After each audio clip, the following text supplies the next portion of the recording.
আইপিএলে ১৭ রানের সেঞ্চুরি, গুজরাট চেন্নাই ম্যাচের রেকর্ড শুভমানের ব্যাটে। আইপিএলের ইতিহাসে নাম লিখিয়ে ফেলেন শুভমান। প্রতিযোগিতায় ১৭তম রানের ইনিংস এলো তার ব্যাট থেকে। নিজের খেলা ৫০তম বলে ৪ মেরে চেন্নাইয়ের বিরুদ্ধে ১৭ রান করলেন। আইপিএলের ইতিহাসে ১৭তম ১৭ রান হলো শুক্রবার। গুজরাট টাইটান্স অধিনায়ক শুভমান গিল ১৭ রান করলেও চেন্নাই সুপার কিংসের বিরুদ্ধে ৫০ বলে করা তার ১৭ রান। একই সঙ্গে আইপিএলে নিজের চতুর্থ ১৭ রান করলেন শুভমান।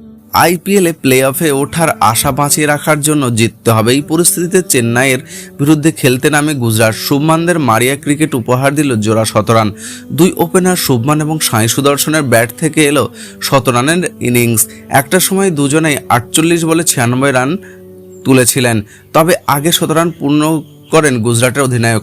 নিজের খেলা ৫০তম বলে ৪ মেরে ১৭ রান পূর্ণ করলেন শুভমান। পরে সাই সুদর্শনও তার খেলা ৫০তম বলে ৬ মেরে পূরণ করেন।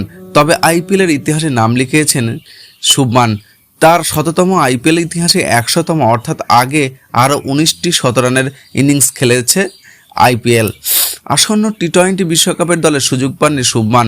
তাকে রিজার্ভ হিসেবে দেখেছেন অজিত আগারকার। এদিন ২০০ স্ট্রাইক রেটে ১৭ রানের ইনিংস খেলে সম্ভবত তারই জবাব দিলেন গুজরাটের অধিনায়ক। ১৭ রান পূর্ণ করার পর উচ্ছ্বাস প্রকাশের সময় শুভমানকে বেশ আগ্রাসী দেখিয়েছে। অনেকটা দেখিয়ে দিলাম যে মানসিকতা দেখা গিয়েছে তার মধ্যে।